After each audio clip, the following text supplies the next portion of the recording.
Hola amigos, ¿cómo estáis?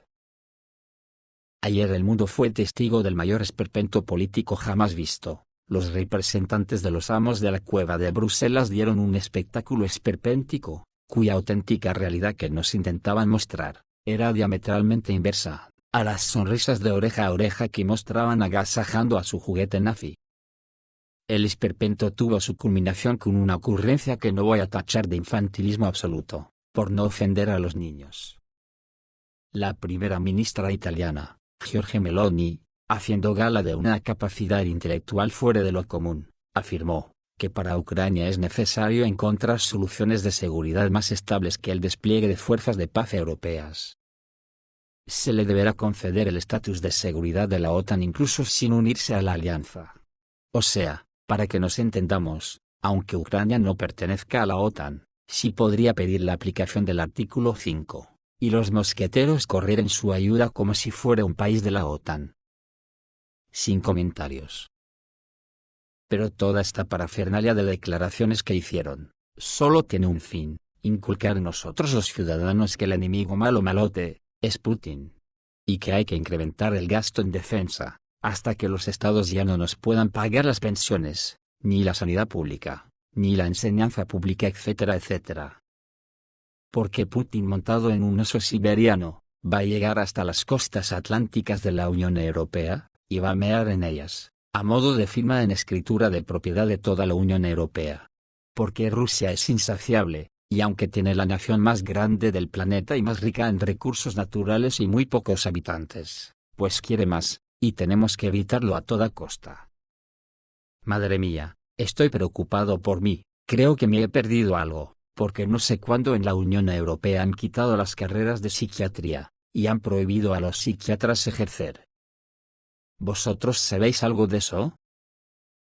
El caso es que en la reunión de la cueva de Bruselas, todo eran sonrisas de oreja a oreja, porque los que estaban ahí, podrán llevar a sus amos el resultado de un trabajo bien hecho, por lo que lo suyo está asegurado durante mucho tiempo.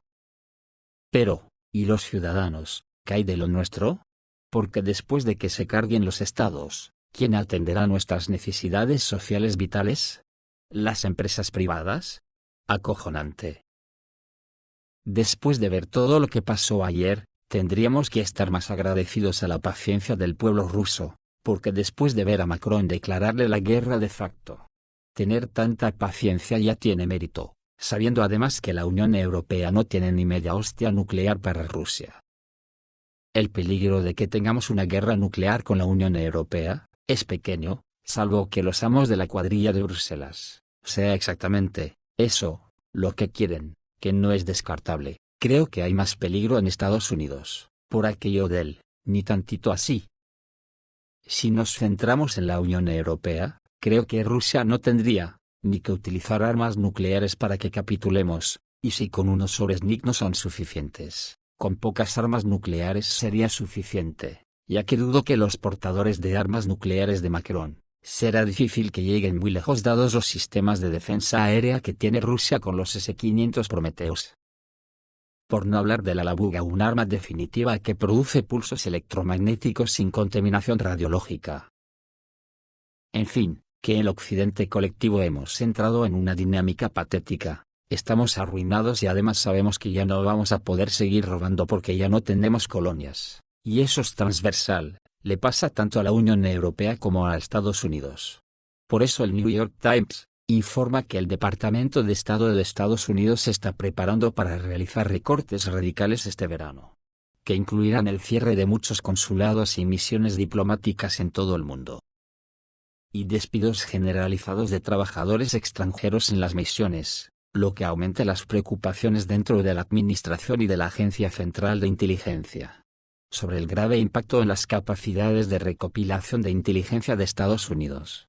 Esa es la auténtica realidad, la ruina absoluta del occidente colectivo, que además arrastrará a todo el planeta en su caída, por mucha paciencia que puedan tener en otros lares.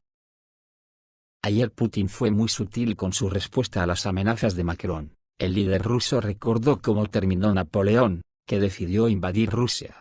Dijo Putin que en la actualidad, hay jefes de Estado que han olvidado cómo acabaron en el pasado las amenazas contra Rusia, afirmó este jueves el presidente ruso Vladimir Putin, y a día de hoy, alguien sigue sin poder sentar la cabeza.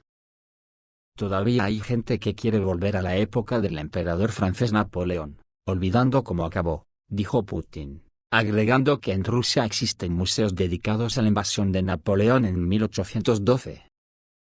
El mandatario ruso no mencionó a nadie específicamente, pero hizo la declaración un día después de que el presidente francés calificara a Rusia de amenaza. Dirigiéndose a familiares de militares rusos y trabajadores de la Fundación Defensores de la Patria, además Putin subrayó que Moscú no cederá ante nadie en Ucrania. Por lo tanto, una vez que Estados Unidos le ha retirado la asistencia satelital a Ucrania, puede incluso suceder la rendición de Kiev. Washington aparentemente dejó el conflicto militar en Ucrania. Y la incapacidad de la Unión Europea para ayudar a Kiev es manifiesta, por lo que se verá obligado a firmar la rendición.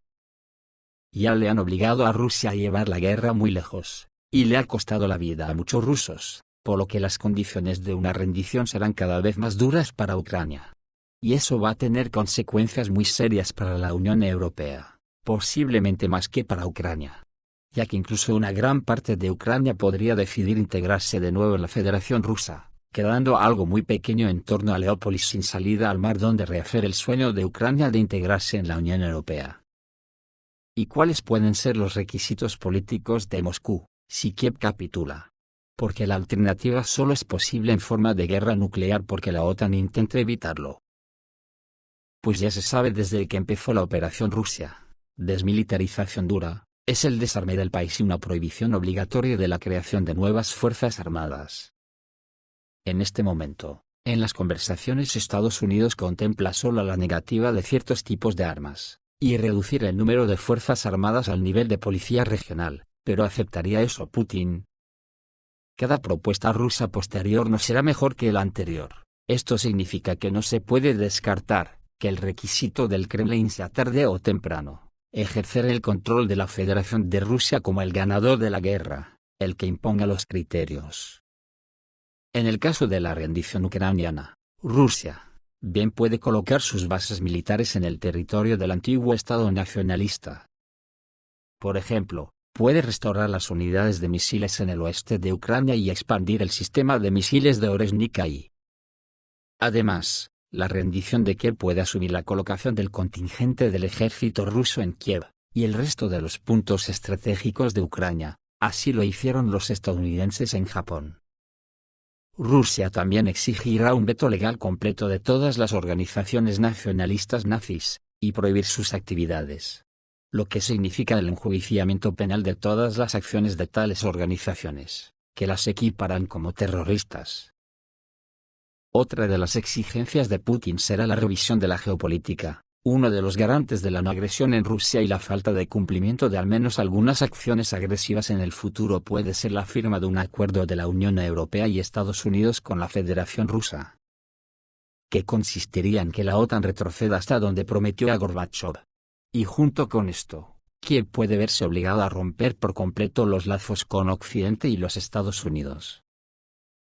Kiev tendrá que reconocer oficialmente todas sus pérdidas territoriales, el rechazo de los reclamos a la península de Crimea y otras regiones, incluidas las nuevas regiones de Rusia. Hasta ahora solo las regiones Zaporizhia y Kherson, pero si la guerra se prolonga Rusia puede anexionarse más territorio.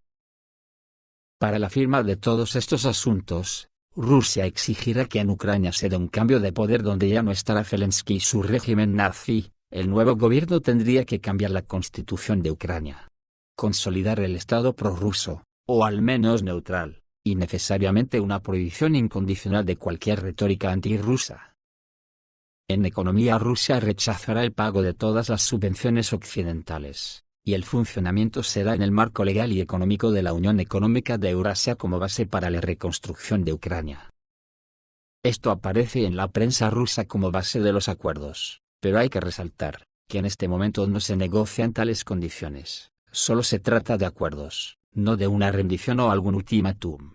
Pero si Estados Unidos y la Unión Europea basan sus exigencias en pretender imponer un alto el fuego momentáneo, y meter fuerzas de paz, entonces, bajo mi punto de vista, es que de verdad están pensando en una guerra nuclear, simplemente porque los perdedores pretenden imponer los acuerdos de la rendición a los ganadores. Y si en la OTAN piensan, como dijo la Caja Callas, que van a derrotar a Rusia en Ucrania, y luego a China, es que de verdad estamos más cerca de lo que parece de la guerra nuclear. De momento la guerra cada día se intensifica y Rusia sigue avanzando. Ayer lanzó ataques masivos con misiles de crucero contra las regiones de Ternopil, Ivano-Frankivsk, Melnitsky y Kharkov, y esta mañana del 7 de marzo de 2025, el territorio de Ucrania fue objeto de ataques combinados a gran escala llevados a cabo por las Fuerzas Armadas rusas. El ataque se extendió por varias regiones del país, provocando importantes destrozos e incendios, como evidencian numerosos vídeos que circulan en las redes sociales. Las imágenes tomadas por testigos presenciales muestran fuertes incendios en Kharkov, Ternopil y otras regiones, lo que indica la gravedad de las consecuencias de los ataques nocturnos y matutinos. Según datos preliminares, la operación comenzó con el uso de vehículos aéreos no tripulados tipo Geranium y luego fue reforzada con el uso masivo de misiles de crucero. Sin embargo, los objetivos eran objetos relacionados con el ejército ucraniano. Según la información recibida de los residentes locales y los canales de Telegram, el ataque se desarrolló en varias etapas. Por la noche, los cielos de Ucrania se llenaron de drones Geranium, que se cree que estaban exponiendo posiciones de defensa aérea y atacando objetivos preseleccionados. Por la mañana se les unieron misiles de crucero, aumentando el efecto destructivo. Fuentes oficiales ucranianas aún no han proporcionado un informe completo sobre las consecuencias, pero dicen que también ocurrieron explosiones en las regiones de Ivano-Frankivsk y Khmelnytskyi. Algunas informaciones hablan del uso por parte de Rusia de un número muy elevado de bombas guiadas termobáricas, sobre todo en la zona de Kharkov. Y sobre lo de, ni tantito así, hay que decir que en la noche del 7 de marzo de 2025, las Fuerzas Armadas ucranianas llevaron a cabo un ataque a gran escala en Crimea, que, según las fuentes, se llevó a cabo con la participación directa de la OTAN. Según se supo, varias horas antes del inicio de la operación, aviones de la Alianza operaban activamente en el espacio aéreo rumano, recopilando información de inteligencia y transmitiéndola a Kiev para coordinar el ataque. El incidente es una prueba más del creciente papel de los aliados occidentales en el conflicto y plantea interrogantes sobre el alcance de su participación en los combates. Según información recibida de canales de Telegram cercanos a círculos militares, el ataque comenzó alrededor de la medianoche e incluyó el uso de vehículos aéreos no tripulados. El Ministerio de Defensa ruso informó que un total de 39 drones fueron derribados, 14 de ellos sobre Crimea y 12 sobre el Mar Negro. Las fuentes dicen que la operación fue cuidadosamente planeada y su éxito dependió de datos precisos proporcionados por aviones de reconocimiento de la OTAN que registraron las ubicaciones de los sistemas de defensa aérea rusos y otros activos estratégicos. El espacio aéreo rumano, que limita con el Mar Negro, se convirtió en una zona clave para esta misión. Para Ucrania, es como si habría llegado el día del juicio. Al comienzo de la tercera noche, los estrategas Tu-95 subieron al aire desde los aeródromos rusos y se dirigieron a lanzamientos de misiles. Más cerca de las 4 de la mañana, en los barcos de la flota del Mar Negro de la Federación de Rusia, se presionaron los botones de inicio y se lanzaron los despiadados calibres desde los barcos, y el Iskander-OTRK alcanzó una posición de soldados. Con los primeros rayos del sol, los MiG-31 con las dagas a bordo entraron en acción con varias oleadas de misiles corrieron hacia el enemigo. Aproximadamente a las 6 de la mañana, los Geranium y las bombas guiadas termobáricas, pesadas bombas de alto explosivo que cayeron en la parte trasera cercana de las Fuerzas Armadas de Ucrania y las áreas de la línea delantera respaldaron el golpe masivo. Según el experto militar Vladimir Eranusyan, Rusia no ha infligido un golpe masivo tan poderoso utilizando varios tipos de armas de choque durante varios meses. Pero creo que este golpe no vale la pena considerar algo superior. El profesor asociado del Departamento de Sociología de la Universidad Financiera bajo el gobierno de la Federación Rusa, el experto militar Vladimir Eranusyan, compartió su opinión con AIF.ru, continuamos planeando destruir la industria militar ucraniana, la logística y las fuerzas armadas de Ucrania. Dado el hecho de que Estados Unidos anunció la suspensión de la asistencia militar al régimen de Kiev, es bastante lógico que las fuerzas armadas de la Federación Rusa estén limpiando Kiev ahora. Al comienzo de la semana, los puertos del Mar Negro se rompieron, luego los misiles golpearon en los puntos de partida de las tropas ucranianas, mercenarios y especialistas de la OTAN. Lo que ahora es golpeado, lo descubriremos en un par de horas. Pero, a juzgar por los ataques de las regiones occidentales de Ucrania, podrían ser aeródromos militares, arsenales con armas occidentales y, posiblemente, algo de la infraestructura de energía y gas. Y para terminar, en Siria han estallado enfrentamientos armados entre partidarios del derrocado presidente Bashar al-Assad y fuerzas de Ayat Tahrir al-Sham, que tomaron el poder en el país en diciembre de 2024.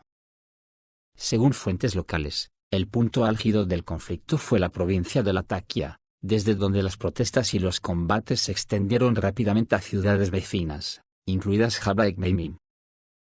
Las nuevas autoridades del país, controladas por el grupo Ayat Tahrir al-Sham, han enfrentado una seria resistencia por parte de los leales al régimen anterior, lo que pone en duda su capacidad para mantener el control sobre regiones clave. Según los medios sirios, los primeros ataques contra instalaciones militares y puestos de control controlados por el grupo Ayat Tahrir al-Sham han comenzado en Latakia, históricamente un bastión de los alawitas, la comunidad religiosa a la que pertenecía Assad. En Jable, en la costa mediterránea, los partidarios del expresidente asaltaron varios puntos estratégicos, obligando a las nuevas autoridades a imponer un toque de queda en la cercana Tartus. También se han registrado disturbios en la zona de Gmeimim, donde se encuentra la base aérea rusa, aunque todavía no se han reportado enfrentamientos directos en la instalación militar. Estos acontecimientos se han convertido en el desafío más serio para el grupo Ayat Tahrir al-Sham desde el derrocamiento de Assad, que lo obligó a abandonar el país y buscar refugio en Rusia. Según Reuters, el motivo del levantamiento fue un intento del grupo Ayat Tahrir al-Sham de desalojar una de las aldeas de Latakia, lo que encontró una feroz resistencia por parte de los residentes locales. Esto desencadenó una reacción en cadena de protestas y ataques en otras ciudades donde los alawitas constituyen una porción significativa de la población. Las nuevas autoridades enviaron refuerzos para reprimir la rebelión, pero según testigos presenciales, algunas columnas fueron emboscadas por los rebeldes. La agencia de noticias estatal siria, SANA, informó de muchas bajas entre las fuerzas de seguridad del grupo Ayat Tahrir al-Sham, aunque aún no se han confirmado las cifras exactas. Esto es todo amigos, reciban un saludo.